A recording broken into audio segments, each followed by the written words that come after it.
He is my favorite living comedian and will remain so for at least another 30 to 40 years. He is best known for his starring role in the Emmy and Peabody Award-winning Dr. Katz, Professional Therapist, which he created with Tom Snyder, and it's celebrating its 20th anniversary this year, having run on Comedy Central from 1995 to 1999. He's also voiced characters on home movies, Adventure Time, Bob's Burgers, and Explosion Bus, and he recorded an album of stand-up comedy in 2007 called Caffeinated that I listen to every month when I run out of antidepressants. Newton's own, yours and mine, please welcome Jonathan Katz.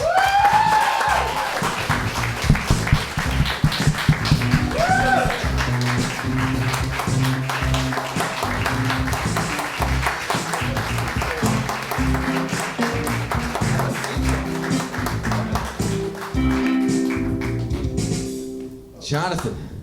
I can't believe I'm amplified. That's what I've always wanted all my life. Scott, did you see that woman outside the theater with two seeing eye dogs? Did you happen to notice that? I did. I didn't see a woman, no. I said none of my business, but why two? She said one is for reading.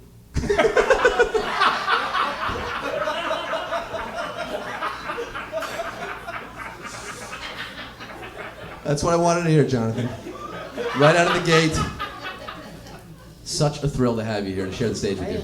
This for me is such an honor to be sharing the stage with all of you, and especially my friend David Feldman, who I've admired for so many years. Not only is he a comedian's comedian, but comedians also like him.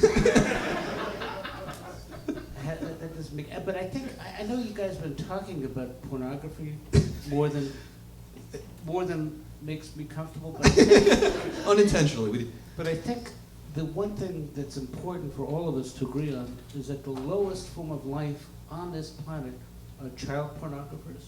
Can we agree on that? I think we agree. They should be prosecuted as if they were adults.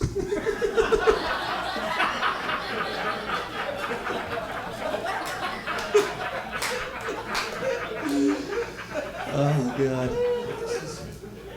This is great. You know, we've been talking about getting you on my show for a couple years now, and almost had you come down to New York last year, but it didn't work. And we take the show to you, Jonathan. There are very few people I do this for, but we brought it to you here. You've been in Boston for how many years now? You've had this 1985. 1985, but you grew up in New York City, is that right? Correct. I grew up I lived in every even-numbered street on the west side of Manhattan.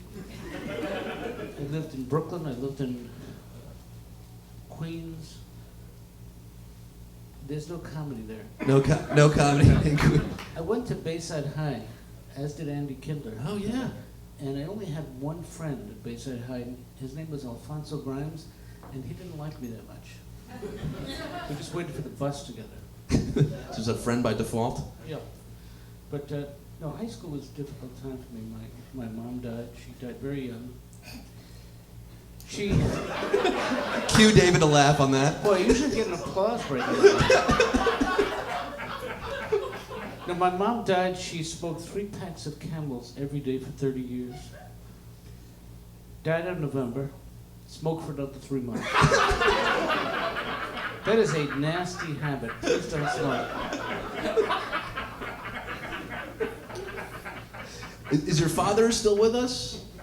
No, my dad passed away in the 90s, Sidney Katz, but he was an amazing guy. He called me one night, this is what was sort of in the late stages of his life, very excited. He said, Jonathan, when I get up to pee in the middle of the night, I don't have to turn on the light, it goes on automatically. When I'm done, it goes off automatically. I said, Dad, you're peeing in the fridge.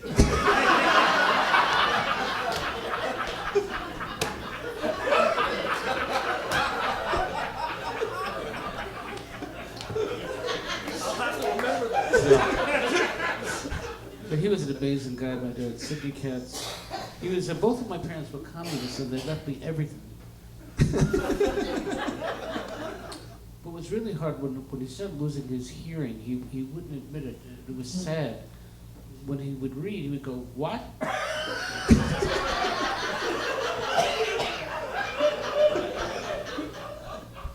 But I used to go to New York once a month just to shop for the guy. He had coffee in his apartment that was pre-Columbian.